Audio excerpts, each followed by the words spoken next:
My name is Stephen from Sydney, Australia. This assignment is for week 6 and I'd like to demonstrate how we can use the equalizer to mirror different aspects of the spectrum.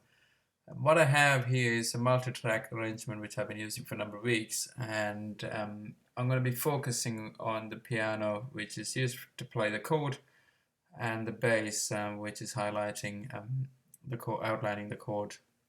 Basically, musically, what I'd like to achieve is to make sure the bass does what it needs to do, which is to stay on the low end of the spectrum, and I'd like to cut out the corresponding low end from the piano chord so that we can have the bass treble sort of a combination. Currently, if you listen to the track, it has a bit of a harshness because of a bit of crowding from the low end side of things.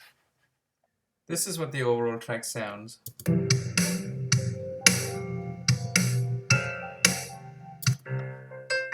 This is what the specific two tracks sound like, the piano and the bass.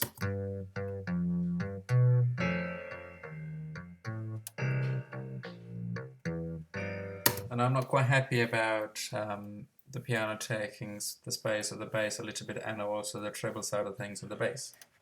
Okay, what I like to do is to add the equalizer for both the piano and the bass tracks. Let me quickly go and do that. I'm going to find that under EQ and channel EQ, and this is quite a standard addition to Logic Pro. I'm just going to stick to that. So let's start with the bass, and if we play that, turn on the analyzer. I'm just going to solo the bass track alone. It's a good practice for us to disable the filters we don't quite need, and I just need the shelving filter for this.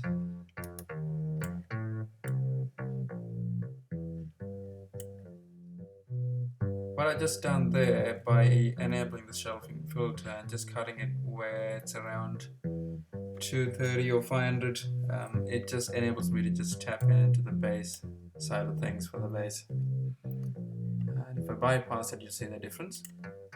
You can still hear the high end. With the bypass off, that's just a low end. I'm quite happy with the bass, and let me just do the quite the opposite of that. I'm going to solo the piano and mute the bass.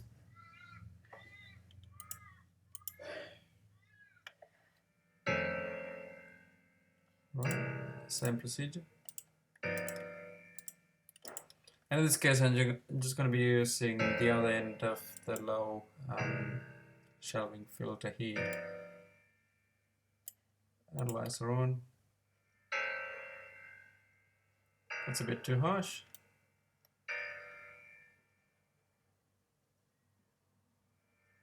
That's about where I want it. What I can additionally add here is also the high pass, so that we can get rid of all the things that are on the low end side of things. So it's kind of limiting.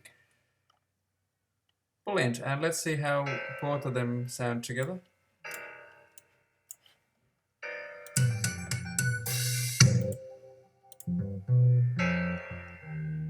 Because end of the day, the mix is all about how the interrelationship between the tracks are working together.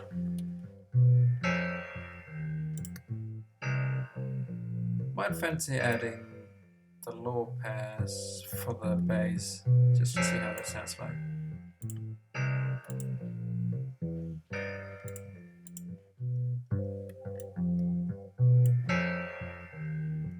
That's about right. Let's turn on all the tracks just so that we can see how the whole song sounds. Excellent. That's exactly what I wanted musically from the mix. Just to reflect on what I've done with this particular plugin, it's quite amazing in the sense that you can listen to the overall spectrum into the frequency and tweak things about what you want to have and what you actually don't want to have.